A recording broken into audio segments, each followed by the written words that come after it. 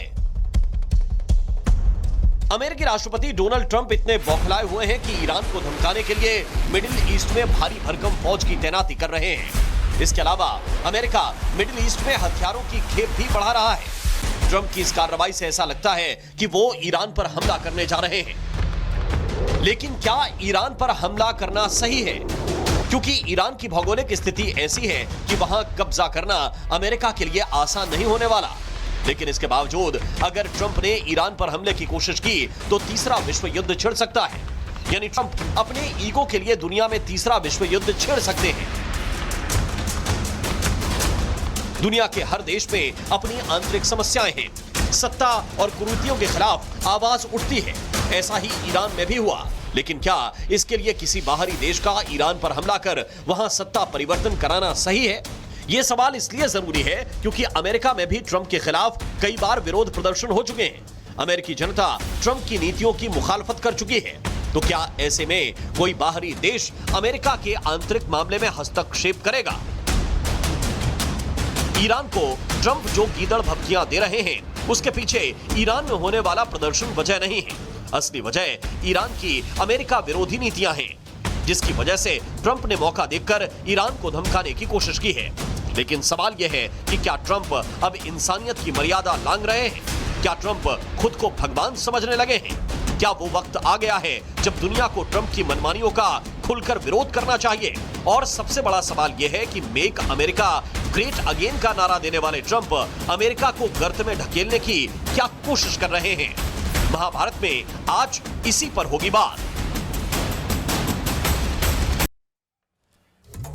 और आइए चर्चा की शुरुआत करते हैं। कुछ खास मेहमान मेरे साथ जुड़े हुए हैं। दीपक बोरा साहब पूर्व राजनयिक हैं, बहुत बहुत स्वागत दीपक जी आपका। कर्नल शैलेंद्र सिंह जी मेरे साथ हैं, रक्षा विशेषज्ञ हैं। मेरे साथ एयर कोमोडोर रिटायर्ड एएस बहल साहब हैं, रक्षा विशेषज्ञ हैं। मेरे साथ सज्जाद करगिली जी हैं, ईरान मामलों के जानकार हैं। आरजू काजमी इस वक्त हमें पाकिस्तान से ज्वाइन कर रहे हैं, पाकिस्तान की जानी मानी पत्रकार हैं। और राजा कासिफ भी हमें पाकिस्तान से ज्वाइन कर रहे हैं, जो पाकिस्तान के जाने माने एक्सपर्ट हैं। आप सभी का बहुत बहुत स्वागत है महाभारत में। और मेरा पहला सवाल दीपक बोरा साहब आपसे है, आपका अनुभव बहुत है, क्या दुनिया अब इसी तरह से चलेगी कि जो मैं चाहूं वही सरकार में रहे? चाहे वो बांग्लादेश की सरकार हो, चाहे पाकिस्तान की सरकार हो, और अब ईरान की सरकार, मैंने जो डिसाइड कर लिया वही सरकार में होना चाहिए। इसके अलावा जो भी कर रहा है, जैसा भी कर रहा है, सब गलत है।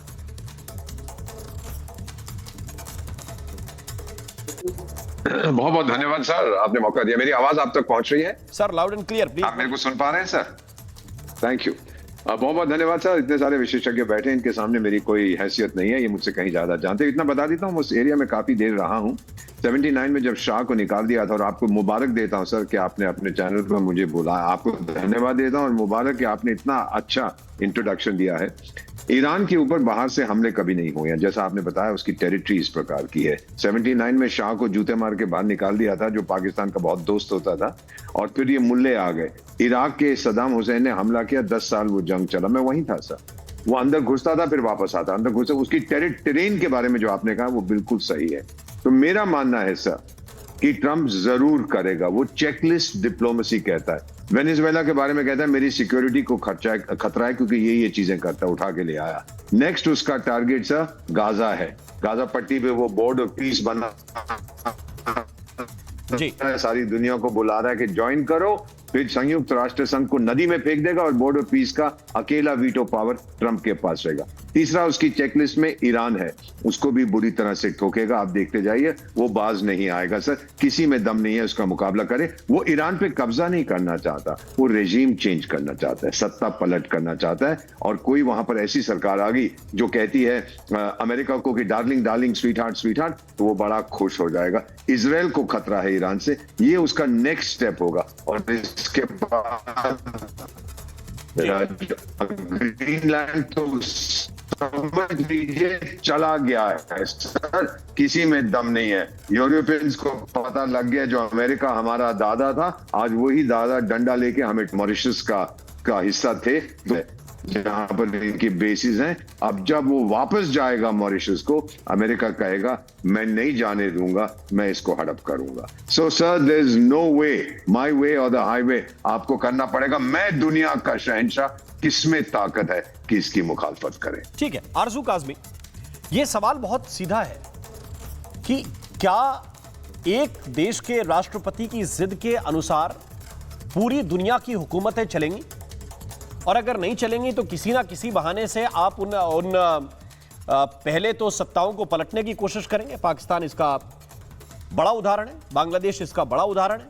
और जो नहीं मानेगा, जिसकी सरकार वहां पे मजबूत है, मसलन खामेनेई के लिए वहां की जनता का एक तरह का झुकाव है, तो फिर आप ये कहेंगे कि मैं एयरक्राफ्ट तैनात करूंगा, मैं जंगी बेड़े लेकर आऊंगा और आपको डराऊंगा। क्या इस तरह से अब पूरी दुनिया चलने वाली है? और इसमें वो मुस्लिम उम्मा कहां है जो ये कहते हैं कि हम तो सारे एक साथ लड़ेंगे, हम इस्लामिक नेटो भी बनाएंगे और जो भी हम लोगों पे हमला करेगा हम उसका मिलकर जवाब देंगे? क्या वैसी आवाज आपको पाकिस्तान में महसूस हो रही है उठती हुई? देखिए, सबसे पहले तो अगर मुस्लिम उम्मा की बात मैं करूं तो जो OIC की कंट्रीज हैं उनका आपस में कोई यूनिटी नहीं है, सब डिवाइडेड हैं, और जो पैसे वाली कंट्रीज हैं वो अलग हैं, और जो बाकी कंट्रीज हैं उनको कोई पूछता नहीं है। कभी आपने देखा है कि ये मुस्लिम उम्मा किसी गरीब इस्लामिक कंट्री के लिए आए हों साथ? ये हमेशा आते हैं और सिर्फ अमेरिकन गवर्नमेंट के इशारे पे चलने के लिए, चाहे वो ट्रम्प हो या कोई भी दूसरे प्रेसिडेंट हो, हमेशा से इन्होंने जो है अमेरिका की ही बात सुनी है, और यही हाल पाकिस्तान का भी रहा है।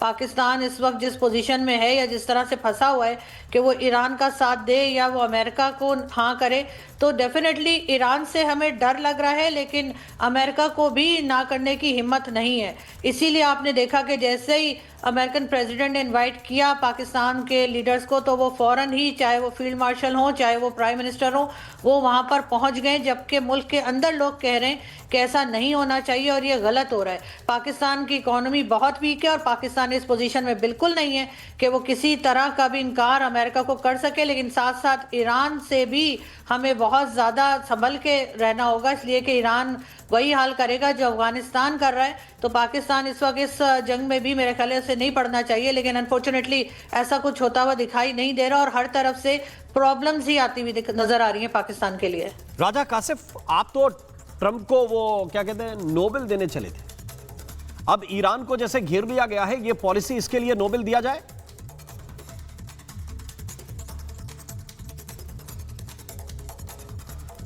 आपकी आवाज नहीं आ रही सर, अनम्यूट। हाँ हाँ, अब आ रही होगी मेरी आवाज आपको? जी जी जी, बहुत शुक्रिया। बुनियादी तौर पे अगर हम बात करें कि ट्रंप को नोबेल प्राइज और बाकी ट्रंप कह चुके हैं कि कई दफा वो जंग वगैरह युद्ध रुकवा चुके हैं, तो ठीक है, इंडिया और पाकिस्तान के दरमियान इस लेवल पे हमें जाना ही नहीं चाहिए था।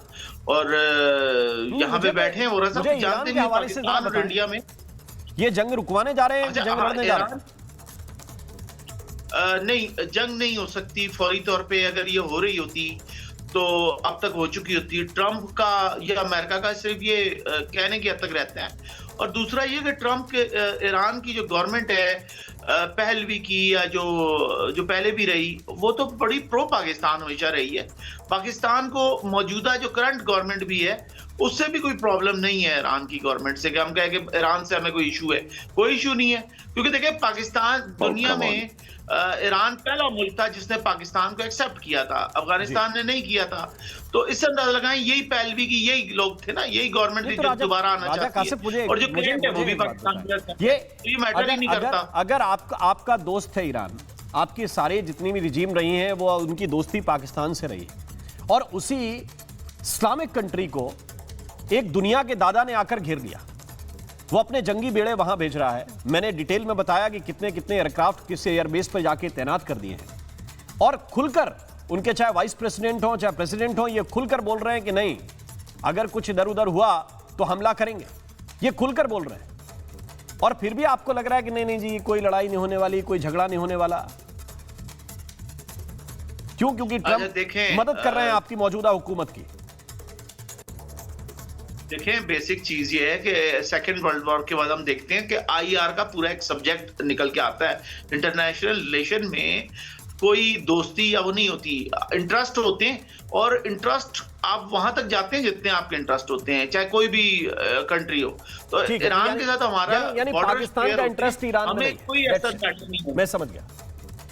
और पाकिस्तान का कोई खास इंटरेस्ट नहीं है ईरान में, वहां से कोई पैसा ऐसा आ नहीं रहा आपके पास, तो वो फिजूल बात हो गई कि ये हमारे मुस्लिम ब्रदरहुड के लोग हैं, है ना, यहाँ पे भी कुछ ईमान वाले लोग रहते हैं, वो पुरानी बात हो गई। इंटरेस्ट पे चल रही है दुनिया, सीधी बात है। मैं समझ गया, क्लियर है ना राजा कासिफ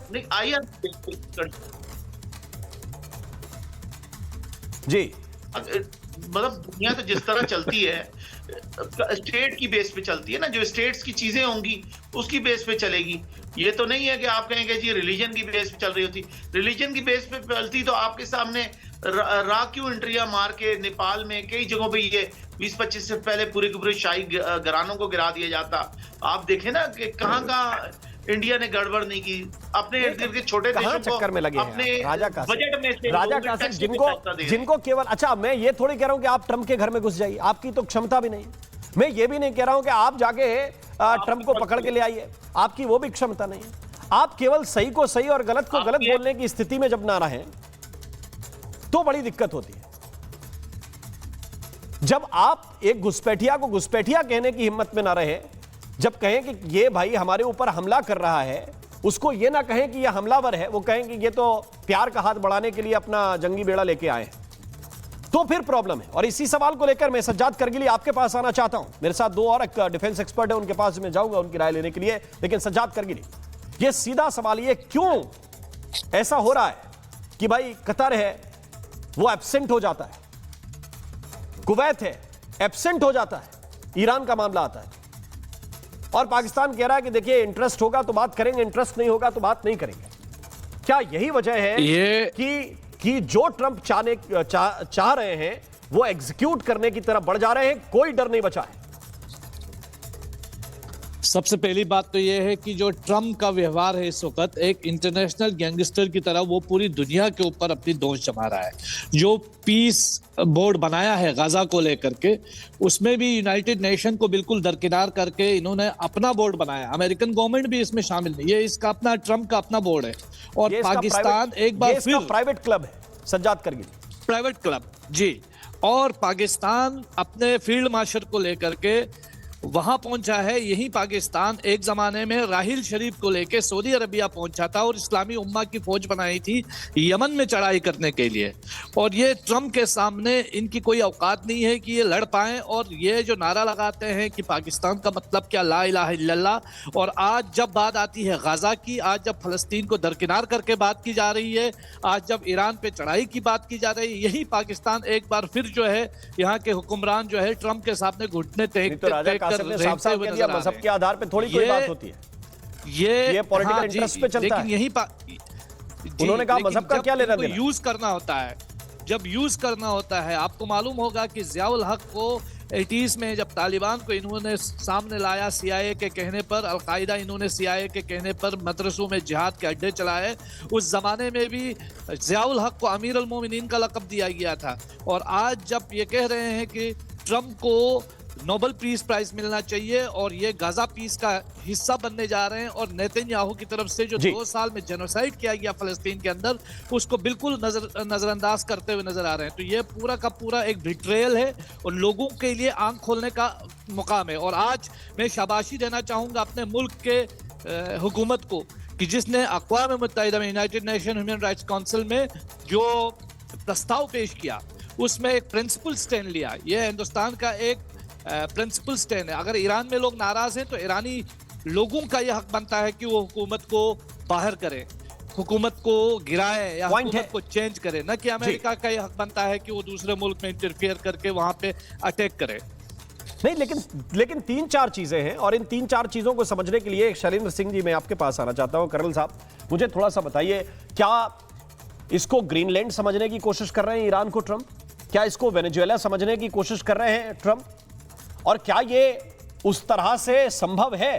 क्योंकि हमने पिछला देखा था जब अल उदीद एयरबेस से लेकर बहुत सारे एयरबेस थे जिस पर ईरान ने अपनी मिसाइल मारी और बाद में अमेरिका ने कहा कि नहीं, समझौता कर लेते हैं, सीज फायर हो जाए।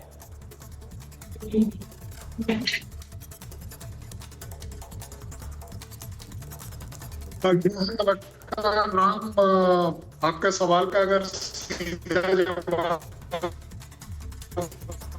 जी तो जी शैलेंद्र जी, आपकी आवाज नहीं आ पा रही, थोड़ी सी तकनीकी दिक्कत है, मैं सुन नहीं पा रहा हूं आपका। मेरे साथ AS बहल साहब हैं। बहल साहब, अगर आप इसको रिस्पॉन्ड करना चाहें, क्या वेनेजुएला समझ रखा है ईरान को?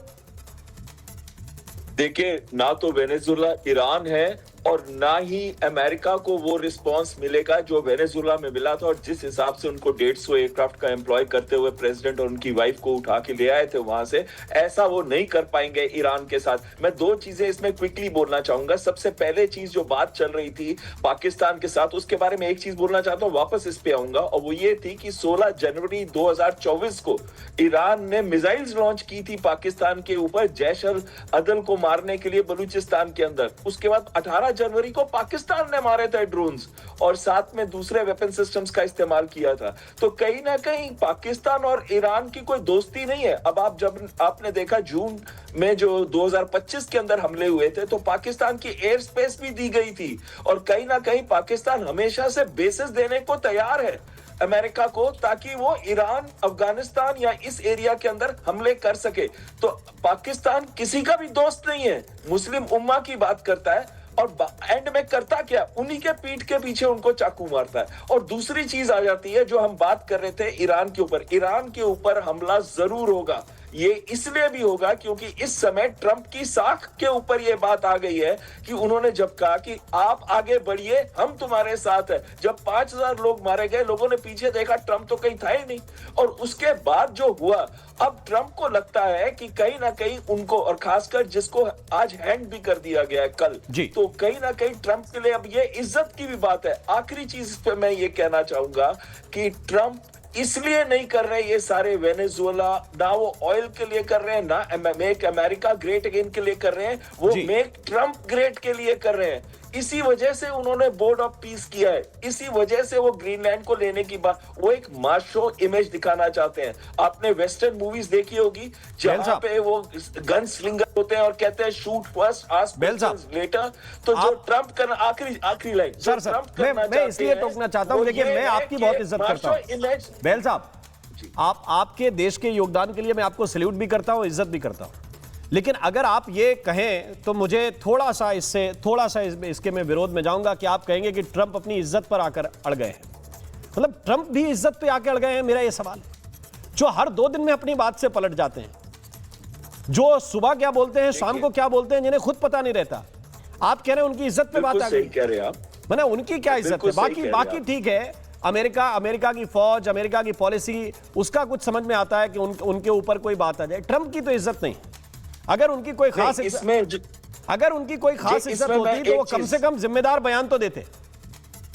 नहीं, इसमें एक चीज मैं हाईलाइट करना चाहता हूं जी, क्योंकि उनकी पॉपुलैरिटी उनकी अपनी नीतियों की वजह से गिर गई थी 36 to 38%। तो उनको ये एक माशो इमेज दिखानी है जिसकी वजह से मागा के अंदर भी, क्योंकि एप्स्टाइन फाइल्स हो या फिर जो नीतियों की वजह से कॉस्ट ऑफ लिविंग ऊपर चली गई है, तो उनकी अपनी पॉपुलैरिटी रेटिंग। और अब आ रहे हैं मिड टर्म पोल। अब इससे एक पॉइंट और है, कर्नल शैलेंद्र सिंह के पास में जाता हूं, फिर आरजू काज़मी वेट कर रही हैं थोड़ी सी देर से।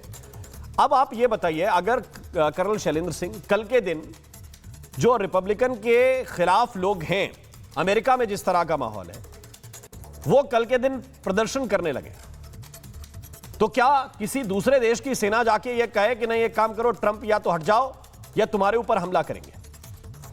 ये मुमकिन होगा क्या? ये पॉलिसी आप ईरान पे लागू कर रहे हैं, ये पॉलिसी वेनेजुएला पे लागू कर रहे हैं, दुनिया के देशों पे लागू कर रहे हैं, क्या सिर्फ इसलिए क्योंकि आपके पास ताकत ज्यादा है?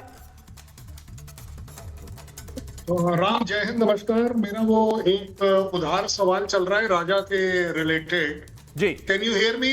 यस आवाज आ रही है? जी जी ओके। राजा साहब ने बोला कि कहीं कोई दोस्त नहीं होता। राजा साहब, अपनी कंट्री का कैरेक्टर मत डिस्प्ले करो। दोस्त होता है, रशिया और इंडिया को दोस्त देख लो। रशिया छोड़ दीजिए, श्रीलंका इंडिया को दोस्त देख लो। आप नेपाल की बात कर रहे थे ना, नेपाल का अगर 1 दिन का केरोसिन ऑयल अगर इंडिया ना भेजे, वहां चूल्हा जलना बंद हो जाएगा। इसे भी दोस्ती कहते हैं। और आपको सबसे बड़ी दोस्ती जो बहल सर ने अभी बताई ना ट्रंप के इज्जत की, वो राम एक्चुअली उन्होंने इसलिए बोली थी कि 2 पैनलिस्ट पाकिस्तान के बैठे हुए हैं, क्योंकि इनके लिए ट्रंप बहुत इज्जतदार आदमी है, तो कम से कम इनको खुशी मिल जाए, इसलिए वो बोली गई थी। अदरवाइज उनकी कितनी इज्जत है और कितनी ईगो है, ये दोनों चीजें स्ट्रेट अवे प्रूव करती हैं। राजा साहब को समझा। और आरजू जी, आपका भी मेरे पास एक उधार है। आपने बोला एक जी जी जी जी जी शैलेंद्र जी मैं आपके पास आ रहा हूं। एक बड़ी खबर इस वक्त मिल रही है और वो बड़ी खबर इस वक्त हम दर्शकों को बताना चाहते हैं। एक नई रक्षा रणनीति जारी की गई है, ये बड़ी जानकारी इस वक्त मिल रही है। यूएस ने अपनी नई राष्ट्रीय रक्षा रणनीति जारी की है। बड़ी खबर इस वक्त की, यूएस ने अपनी नई राष्ट्रीय रक्षा रणनीति जारी की है। नई नीति में यूक्रेन से दूरी बनाई है। इसको कहते हैं कैरेक्टर, इसको कहते हैं चरित्र। यूएस ने जो नई राष्ट्रीय रक्षा रणनीति जारी की है उसमें यूक्रेन से दूरी बनाई है, यूक्रेन को यूरोप की जिम्मेदारी बता दिया है, अमेरिकी क्षेत्रीय सुरक्षा पर जोर दिया है, पनामा कनाल, ग्रीनलैंड का भी इसमें जिक्र किया है। नई नीति में चीन को मुख्य खतरा नहीं माना है। यह देखिए, इसको कहते हैं दिलचस्प रणनीति। और अमेरिका किस तरह से अपने रंग बदलता है इसको इस तरह से भी देखिए। और मैं इसीलिए आरजू काज़मी आपके पास आना चाहता हूं, क्योंकि राजा कासिम ने यह बात कही कि भाई मजहब का इससे क्या लेना देना, हमारा इंटरेस्ट होगा तो हम काम करेंगे, नहीं होगा तो नहीं करेंगे। और दूसरी तरफ जिनके भरोसे अभी पाकिस्तान चल रहा है वो कह रहे हैं कि हमारा यूक्रेन से क्या लेना देना, ये तो यूरोप की जिम्मेदारी है। अभी अभी की ब्रेकिंग न्यूज है। देखें, मुझे नहीं पता राजा साहब ऐसा क्यों कह रहे हैं, इसलिए कि हम तो यहाँ पर 80 ईयर्स से, जब से पाकिस्तान बना है, हम तो मजहब का चूरा नहीं बेच रहे हैं और वही बेच कर काम चलाया जा रहा है यहाँ पर। लेकिन ये ज़रूर है कि अमेरिका तो किसी का ना हुआ, तो इसलिए हमें ये याद रखना चाहिए कि जैसे वो अफगानिस्तान में सब कुछ छोड़कर चला गया था और आज तक हम टीटीपी को और दूसरे लोगों को भुगत रहे हैं, तो ऐसा ना हो कि हम ईरान का साथ ना दे के अमेरिका का साथ दें और उसके बाद ईरान तो यहीं रहेगा और हम भी यहीं रहेंगे। और अमेरिका ने कभी कोई लड़ाई अपनी ज़मीन से नहीं लड़ी, हमेशा किसी ना किसी को इस्तेमाल किया है। और सबसे आसान कंट्री जो उसको मिली है वो पाकिस्तान है, क्योंकि यहाँ पर कुछ डॉलर्स दे दिए जाते हैं और उसके बाद कोई फ्यूचर नहीं देखा जाता, क्योंकि जो लोग डॉलर पकड़ते हैं वो यहाँ नहीं रहते, वो थोड़े दिनों के लिए यहाँ होते हैं और उसके बाद वो और उनकी फैमिलीज चली जाती हैं। तो ये एक हिस्ट्री रही है पाकिस्तान की और अनफॉर्चुनेटली मुझे फ्यूचर भी यही नज़र आ रहा है। बिल्कुल। और इसीलिए दीपक बोरा जी, राजा कासिफ से मैं इसका जवाब दूंगा, लेकिन दीपक बोरा जी, ये प्लानिंग किस तरह की है कि आप उठाकर कहते हैं कि यूक्रेन से हमारा क्या लेना देना भाई, वो यूरोप की जिम्मेदारी है, यूरोप का उकसाया हुआ युद्ध था। ये तो आप जानते ही हैं सर कि दूसरे विश्व युद्ध के बाद जब यूरोप की रिकंस्ट्रक्शन चल रही थी मार्शल प्लान के अंतर्गत 12-13 बिलियन डॉलर में, यूरोपियंस तो ऐश करते थे। मैं तो रहा हूं, पहली मेरी पोस्टिंग फ्रांस में थी, दिन रात पार्टी करते थे, भाई कुछ डिफेंस पे खर्च करो, अरे क्या जरूरत है, कोई समस्या होगी तो अमेरिकी आके हमें बचा लेंगे। ट्रंप ने कहा है कि उसके पैसे दो, ही इज अ बिजनेसमैन, धंधे वाला है, ये पहली चीज मान लीजिए। और दूसरा सर, आप जानते हैं अबू धाबी में मीटिंग किसकी चल रही है, अमेरिका, रशिया और यूक्रेन की, ऑन यूक्रेन इशू। यूरोप कहां है सर, बाहर चाय बना रहा है कि भाई अभी चाय ले आना मेरे को जब चाहिए होगी। Europe is finished, Europe is irrelevant.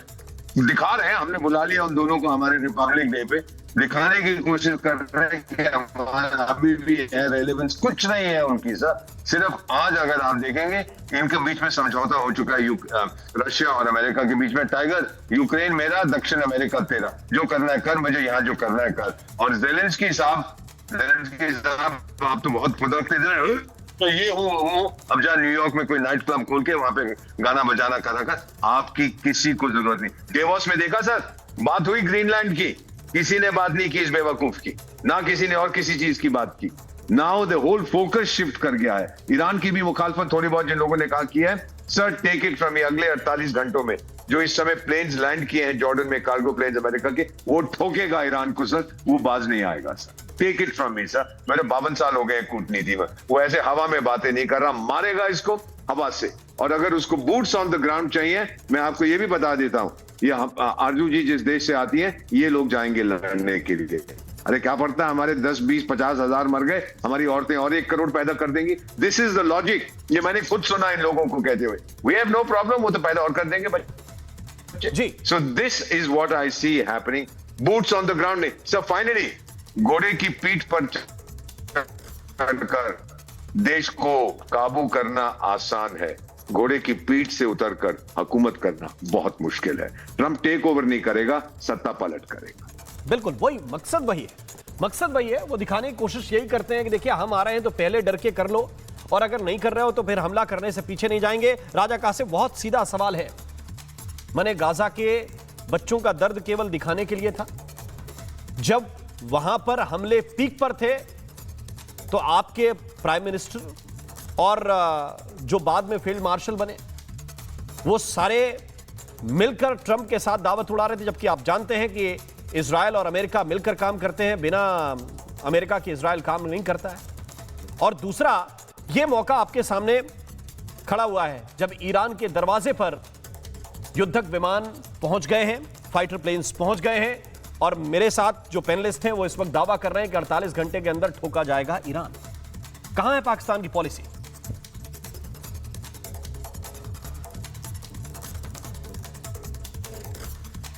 राजा कासिम लगता है फ्रीज हो गए, आवाज नहीं जा रही उनके पास। ठीक है, ओके ओके, मैं जाता हूं। मेरा पीसीआर बता रहा है कि कासिम साहब सुन नहीं पा रहे हैं। ये कड़वी बात कैसे सुनेंगे? लेकिन मैं चाहता हूं आरजू काज़मी एक आ गए राजा काशिफ, अगर मेरा सवाल आपने सुन लिया हो, मुझे लगता है सुन लिया होगा, रिस्पॉन्ड कीजिए।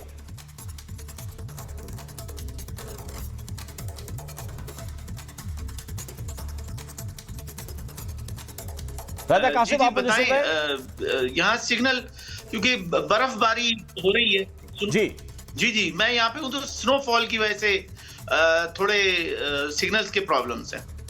ठीक है, लेकिन बाकी चीजें दुरुस्त पहुंच रही होंगी आप तक। और उसमें से एक इत्तला यह है कि 48 घंटे के अंदर ईरान के अंदर कुछ ना कुछ अमेरिका करने वाला है। और कुछ पुरानी जानकारियां हैं, जब गाजा पर अटैक चल रहा था, जब आप लोग बार बार कह रहे थे कि मासूम बच्चों को यह इजराइल बेदर्दी के साथ मार रहा है, तब एक दावत का इंतजाम किया गया था ट्रंप के साथ, और आपके वजीर आजम वहां पर जाकर दावत कर रहे थे और कुछ पैसा उधार मांग रहे थे। तो माने बच्चों की वो फोटो दिखाना यह सिर्फ एक बहाना है, असल में आपको उधार पैसे मांगना है। देखें, कोई भी स्टेट अपने सिस्टम के तहत चलती है, अपने इंटरेस्ट के तहत चलती है। पाकिस्तान दुनिया के साथ स्टैंड करता है, और ट्रंप के बिल्कुल अमेरिका के साथ हैं हम इस मामले में कि गजा में हम पीस लेने जाएंगे, बिल्कुल पीस होगा।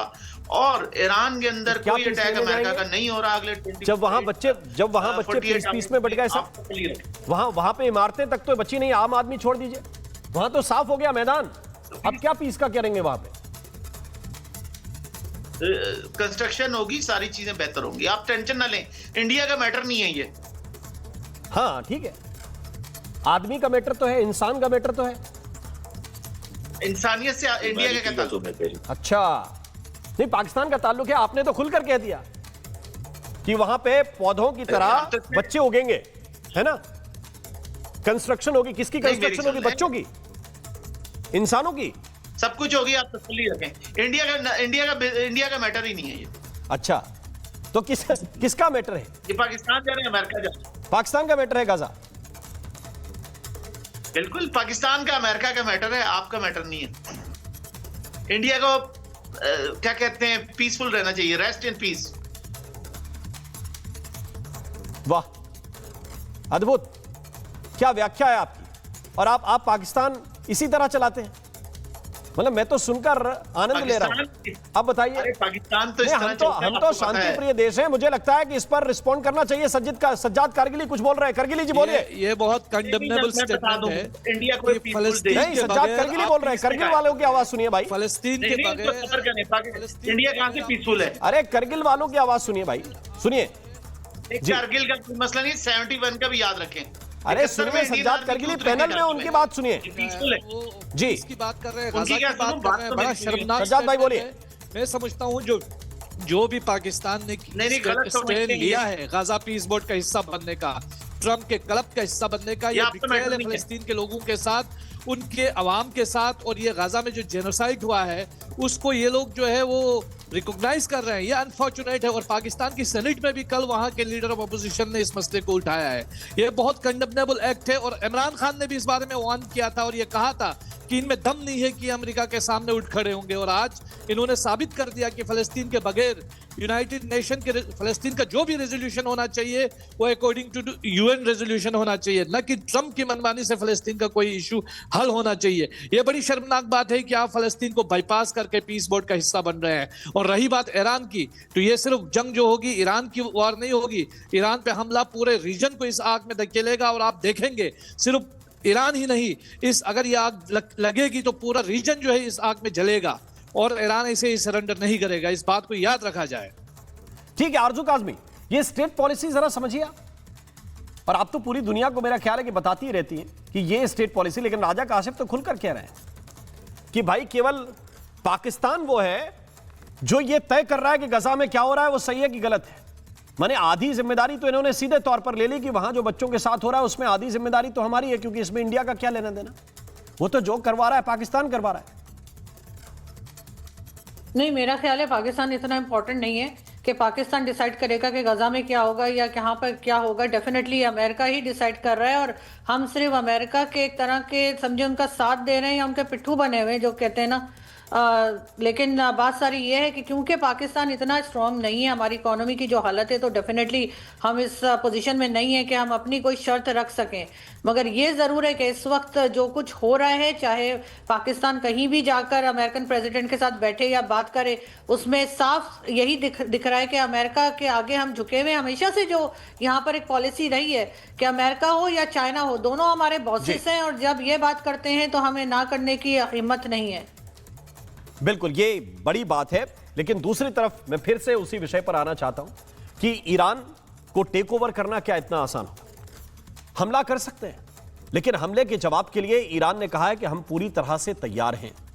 ये जंग क्या अमेरिका के लिए आसान होने वाली है? और ये दुनिया को बताने वाला भी होगा कि कैसे कोई देश अपनी संप्रभुता के लिए लड़ सकता है। ईरान किस तरह से रिस्पॉन्ड करेगा, इस पर पूरी दुनिया की नजर होनी चाहिए। बहुत बहुत शुक्रिया, बहुत बहुत धन्यवाद आप सभी मेहमानों का मेरे साथ महाभारत का हिस्सा बनने के लिए। और इसी के साथ महाभारत में अभी के लिए बस इतना ही। नमस्कार। अब आया असली स्वाद। अब आया स्वाद। जब स्वाद के पड़े हो लाले तो MDH का चंकी चाट मसाला डालें। MDH का चंकी चाट मसाला। MDH